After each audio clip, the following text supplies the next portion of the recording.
فرمایا من لم یرحم صغیرنا ولم یعکر کبیرنا، جو رحم نہ کرے ہمارے صغیر پر، اکرام نہ کرے ہمارے کبیر کا، ہمارے بڑے کا، اس کی سزا کیا ہے؟ فرمایا فلیس منا، وہ ہم میں سے ہے ہی نہیں، ہمارے میں سے نہیں ہے وہ۔ اس نے جو ادب کا خاص حسن ہمارے دین نے دیا ہے، جب اس نے فالو ہی نہیں کیا تو پھر وہ ہم میں سے۔ اور ادب سے مراد صرف خوشامد کرنا نہیں ہوتا۔ بعض لوگ سمجھتے ہیں کہ ٹھیک ٹھاک خوشامد کرو تو ادب والے ہیں ہم، اور بعض لوگوں کو خوشامد کا نشہ بھی لگا ہوا ہوتا ہے، تو خوشامد اچھی کریں تو وہ بھی کہتے ہیں بندہ بڑا با ادب ہے۔ میں اکثر کہتا ہوں ہاتھ چومنا بھی ادب نہیں۔ ادب تو یہ ہے کہ آپ کسی کا جب بھی ذکر کریں خیر کے ساتھ ہی کریں۔ آپ جب بھی کسی کے بارے میں آپ بات کریں تو آپ کے رویے سے ادب چھلکے، خالی جھک جانا تو یہ تو بھائی مطلب کے لیے بھی بعض اوقات ہو جاتا ہے، اس کی کوئی ضرورت نہیں، کوئی اس کی حاجت نہیں۔ بہت سارے لوگ ایسے ہیں جنہوں نے ہمارے کبھی ہاتھ نہیں چومے، لیکن ہمیں صحیح طرح پتہ ہے کہ جو کہیں وہ مانتے ہیں۔ میرا ہاتھ کا بوسہ لینا اور میرا جناب سلوٹ کرنا اور سامنے آنا تو کہنا بلے بلے، اس سے بعضوں کا تکلف پیدا ہوتا ہے، مزاج کے اندر بعضوں کا شدت پیدا ہوتی ہے، اس کی ضرورت نہیں ہوتی۔ ادب ہمیشہ، اور ادب کے بڑے دائرے ہیں۔ اب صحیح بخاری میں حدیث ہے، استادوں کے مقابلے میں مسئلہ نہیں بتانا چاہیے، یہ بھی ادب ہے۔ آتا بھی ہو تو نہیں بتانا، بڑے بیٹھے ہوں تو کسی کو نصیحت نہیں کرنی چاہیے، یہ بھی ادب ہے۔ صوفیاء تو یہاں تک فرماتے ہیں کہ شیخ بیٹھا ہو تو تسبیح نہ چلاؤ، وہ تمہیں نصیحت کر رہا ہے، تم تسبیح چلا رہے ہو، تم اسے بتانا چاہ رہے ہو کہ میں تو نیک آدمی ہوں، تم باتیں کر رہے ہو میں اللہ اللہ کر رہا ہوں۔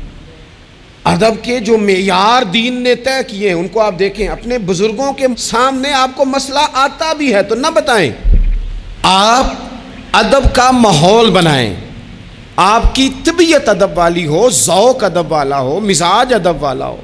حضرت عبداللہ ابن عمر، یہ صحیح بخاری میں حدیث ہے، حضرت عبداللہ ابن عمر رضی اللہ تعالیٰ عنہ کہتے ہیں میں نبی پاک علیہ السلام کی بارگاہ میں حاضر تھا اور کبار صحابہ بیٹھے ہوئے تھے، بڑے بڑے جید لوگ، کہتے ہیں بڑے بڑے اکابرین صحابہ بیٹھے تھے۔ تو حضور نے سوال پوچھا، نبی پاک علیہ السلام نے فرمایا بتاؤ وہ درخت کون سا ہے جس کی مثال مومن کی طرح ہے، جو پھل زیادہ دیتا ہے، محبت زیادہ کرتا ہے، کون ہے جس کی مثال مومن کی طرح؟ حضرت عبداللہ ابن عمر فرماتے ہیں کہ مجھے پتہ تھا کہ کھجور کا درخت ہے، یہ صحیح بخاری ہے۔ او دوستو سننا بھلا میں کیا کہہ رہا ہوں، فرماتے ہیں مجھے پتہ تھا کھجور کا درخت ہے، پر چونکہ ابو بکر صدیق بیٹھے تھے، چونکہ عمر فاروق بیٹھے تھے، چونکہ عثمان غنی بیٹھے تھے، چونکہ مولا علی بیٹھے تھے، چونکہ بڑے بڑے اکابرین بیٹھے تھے اور میں تھا بچہ، فرماتے ہیں جواب آتا بھی تھا تو میں نے اس لیے نہیں دیا کہ میرے باپ بیٹھے ہیں، میرے چچا بیٹھے ہیں، ان کے ہوتے ہوئے صلاح دوں، ان کے ہوتے ہوئے میں بات کروں؟ فرماتے میں نے بتایا نہیں، لیکن جب کسی نے نہ بتایا تو حضور نے خود فرمایا وہ کھجور کا درخت ہے، فرماتے ہیں میرے دل میں خیال آ گیا کہ میرے ذہن میں جو جواب تھا بالکل ٹھیک تھا، دیا کیوں نہیں، بتایا کیوں نہیں؟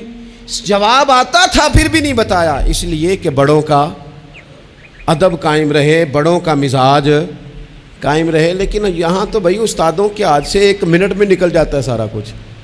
شاگرد کہتا ہے میں بتاتا ہوں نا استاد جی تو گوگل چلاتے نہیں، اور میں تو گوگل کا مفتی ہوں پورا، میں نے تو مسئلہ نکال بھی لیا ہے، میں ابھی میں نکال کے دیتا ہوں۔ یہاں تو عبارتیں ٹھیک کرا رہے ہوتے ہیں طلباء اپنے اساتذہ کی، یہاں تو مرید کہہ رہے ہوتے ہیں کہ آپ مجھ سے رائے لیں، میں آپ کو بتاتا ہوں کہ پیری مریدی صحیح کیسے چلتی ہے، میں بتاتا ہوں۔ آپ اپنی زندگی میں جب آداب لے آئیں گے، جب ادب لے آئیں، اور شدید ایمرجنسی بھی ہوتی تھی نا تو صحابہ ادب نہیں بھولتے تھے۔ بعض اوقات ایمرجنسی میں ادب نہیں ہوتا، مطلب یہاں خدا نہ خواستہ میرے کپڑوں کو پیچھے آگ لگ جائے تو آپ کیا کہیں گے، پیر طریقت، راہبر شریعت، فلانا صاحب فلانا، جب تک سارے کپڑے جل جائیں۔ اگر ایمرجنسی ہو جائے نا، کپڑوں کو آگ لگ جائے تو کہا جاتا ہے جناب آگ لگ گئی آپ کے کپڑوں کو، ہو سکتا ہے نام لے کے کوئی پکارے، مولانا صاحب وہ دیکھیں آگ ہے، اتنے لمبے لقب نہیں ہوتے۔ لیکن صحابہ ایمرجنسی میں بھی حضور کا ادب کرتے۔